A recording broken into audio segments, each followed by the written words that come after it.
Royaume-Uni. Les spécialistes de la famille royale tracent deux portraits possibles du futur monarque de Grande-Bretagne.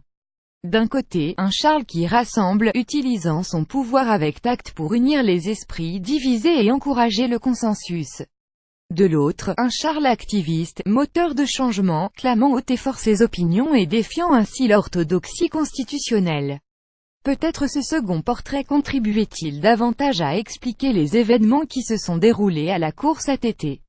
Sans grand retentissement international, une série de changements fondamentaux dans le fonctionnement de la maison Windsor a marqué, d'après certains commentateurs et anciens collaborateurs, le début d'un processus de transition lent mais inéluctable. En mai, le prince Philippe, duc d'Édimbourg, époux de la reine, a décidé de cesser de prendre part aux fonctions officielles. Le prince consort, qui est resté en exercice le plus longtemps dans l'histoire du pays, souhaite jouir ainsi de davantage de temps libre à l'approche de ses 96 ans. Une transition qui s'amorce puis en juillet, à la surprise générale, Sir Christopher Geedt, le plus ancien conseiller de la reine, s'est retiré à son tour, à la demande de Charles, semble-t-il. Ce départ a choqué même les plus aguerris des correspondants à la cour, d'autant que Geedt, 56 ans, avait passé une décennie à bâtir la passerelle entre le personnel de la maison royale et le prince Charles.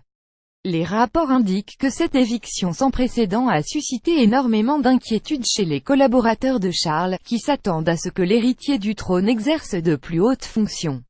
Enfin, le mois dernier, il a été annoncé que Charles déposerait la couronne mortuaire au nom de la reine à la cérémonie du 12 novembre en hommage aux soldats britanniques morts au combat, au centre de Londres. Cette annonce n'a fait que confirmer la transition qui s'amorce. Il n'est donc pas étonnant que l'on parle de plus en plus d'une sorte de régence implicite, autorisant l'héritier du trône à décharger peu à peu sa mère vieillissante de ses devoirs les plus pénibles, physiquement parlant, lorsqu'elle doit rester longuement debout devant le cénotaphe par exemple.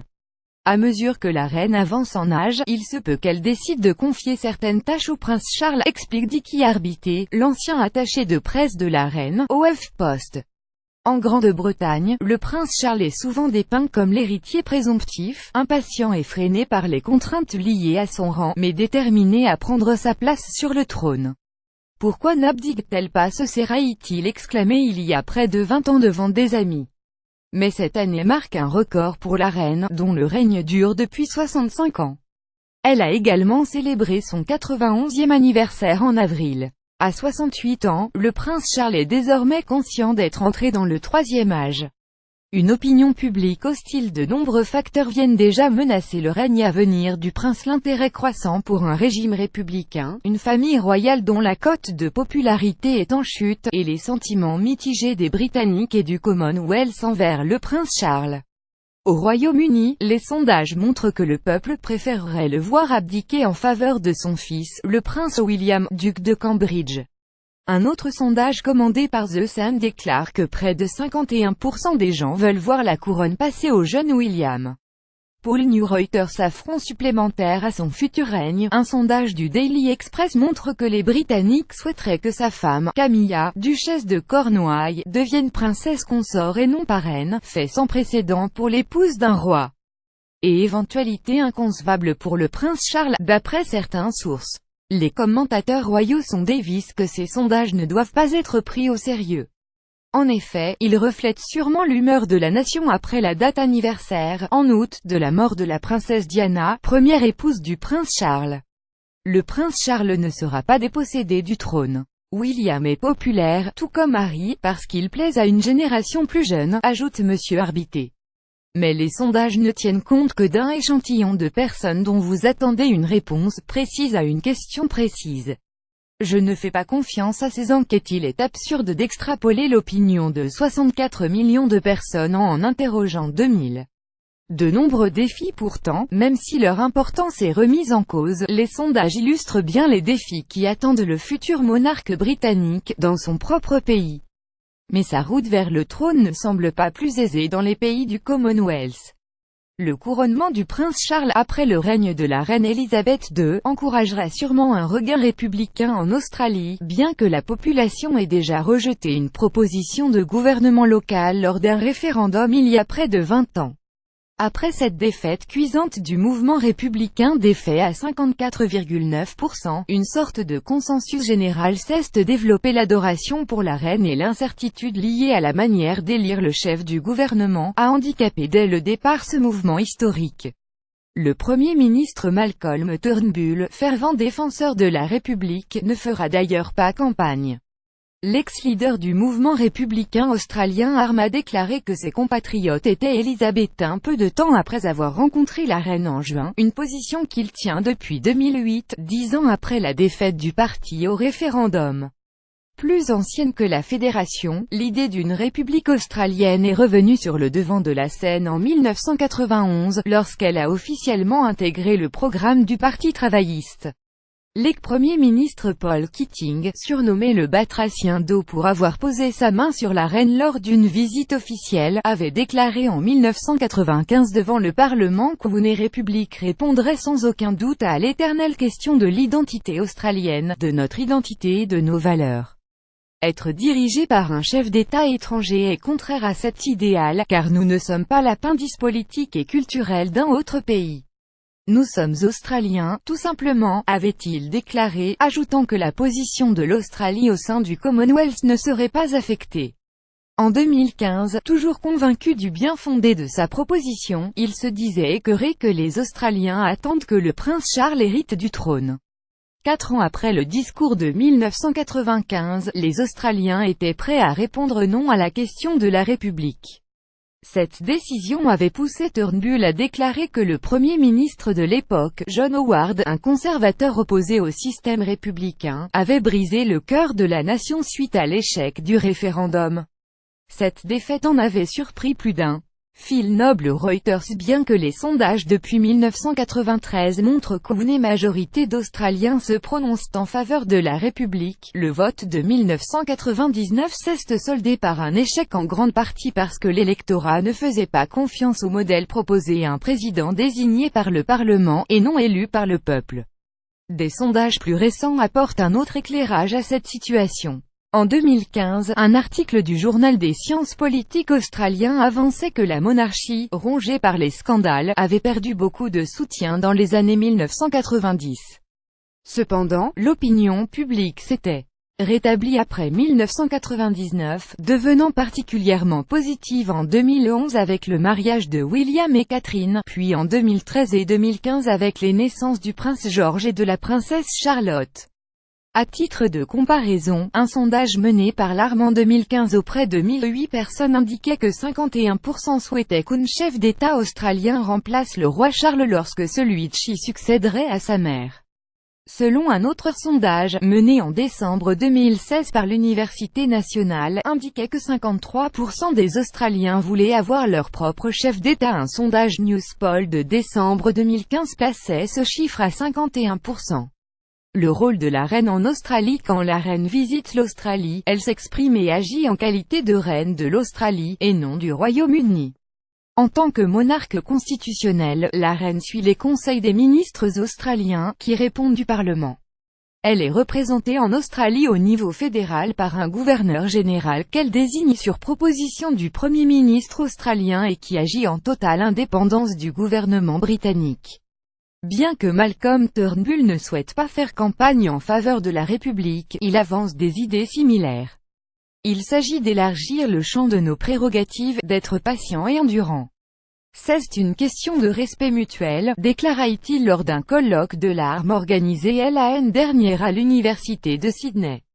Nous devons convaincre nos compatriotes, maison par maison, rue par rue, quartier par quartier. Dirigé par Peter Fitzsimons, républicain, historien et journaliste, l'ARM espère organiser un référendum d'ici à 2022, après une longue enquête publique sur le futur chef d'État australien. Si le Parti travailliste remporte la prochaine élection, il est probable que cela se produise. Canada, Nouvelle-Zélande, le doute s'installe. Jacinda Ardern, la première ministre néo-zélandaise, ne cache pas son désir de se débarrasser de la monarchie, mais son discours est, pour l'instant, modéré. Je suis républicaine, mais il se trouve que certains de mes compatriotes ont choisi de ne pas prendre parti pour cette cause, déclare cette travailliste de 37 ans dans une interview au Times. Indépendamment de mon point de vue sur la monarchie, ce qui m'importe, c'est la place de la Nouvelle-Zélande dans le monde et nos choix pour l'avenir. C'est cela qui me motive. L'an dernier, les sondages semblaient montrer une remontée de l'opinion publique néo-zélandaise en faveur de la République. Presque 60% ont ainsi déclaré préférer un chef d'État néo-zélandais, seulement 34% se sont exprimés en faveur du roi Charles. Selon stuff.co.nz, les monarchistes avancent que le sondage de 2016 mené par Courrier reposait sur un sophisme. Reuters. Jacinda Ardern, la nouvelle première ministre néo-zélandaise, ne cache pas son désir de se débarrasser de la monarchie.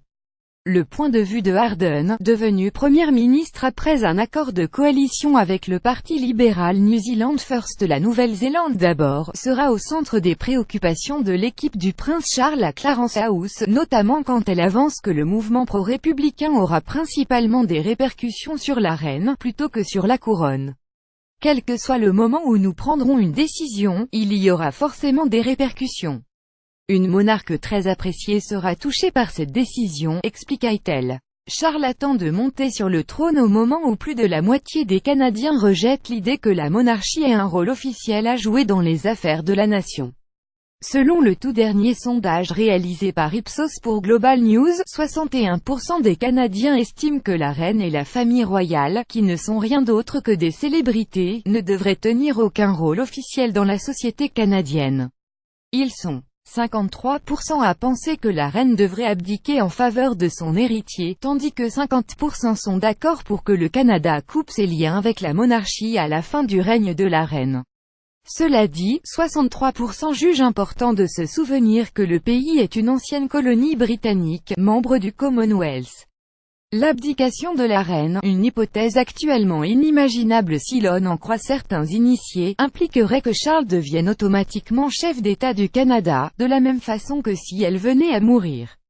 Je ne pense pas qu'elle abdiquera, nous dit Philippe Lagacé, spécialiste de la couronne et professeur d'affaires internationales à l'université de Carleton.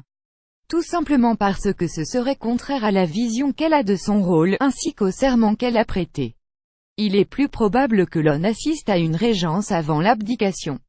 Elle mourra la couronne sur la tête si une régence devait se produire, l'acte de régence du Royaume-Uni n'étant pas censé s'appliquer au Canada, le gouverneur général serait en mesure d'assumer toutes les responsabilités qui lui incomberaient. L'acte stipule que si la reine n'est plus en capacité mentale ou physique d'exercer ses fonctions, le pouvoir est transmis au prince héritier lorsqu'elle est encore en vie. Pour le New Reuters, ce scénario est tout à fait envisageable selon certains experts, interrogés par le HuffPost. Hautement probable, même, indique Robert Hazel, constitutionnaliste de l'University College London. Cela soulèverait aussi d'innombrables questions dans des royaumes tels que le Canada où la reine est chef d'État, mais où la législation est muette en matière de régence. En vérité, remarque Lagacé, la seule chose que le gouverneur général du Canada ne peut pas faire, c'est nommer des sénateurs supplémentaires sans la reine.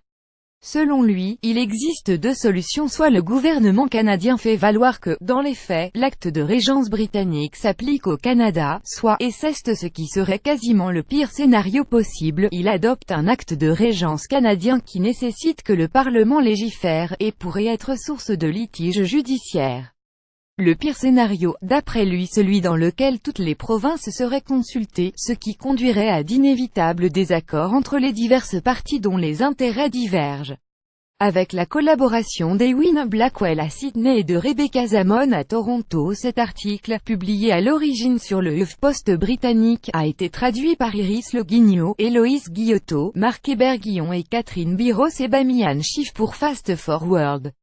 Lire aussi: accusé de harcèlement sexuel, ce ministre britannique démissionne. Camilla a-t-elle réussi à s'imposer dans le cœur des Anglais? Blog Y a-t-il quelqu'un pour sauver la reine des Paradise Papers? Pour suivre les dernières actualités en direct sur le HuffPost, cliquez ici. Tous les matins, recevez gratuitement la newsletter du HuffPost. Retrouvez-nous sur notre page Facebook. Envoyez une correction.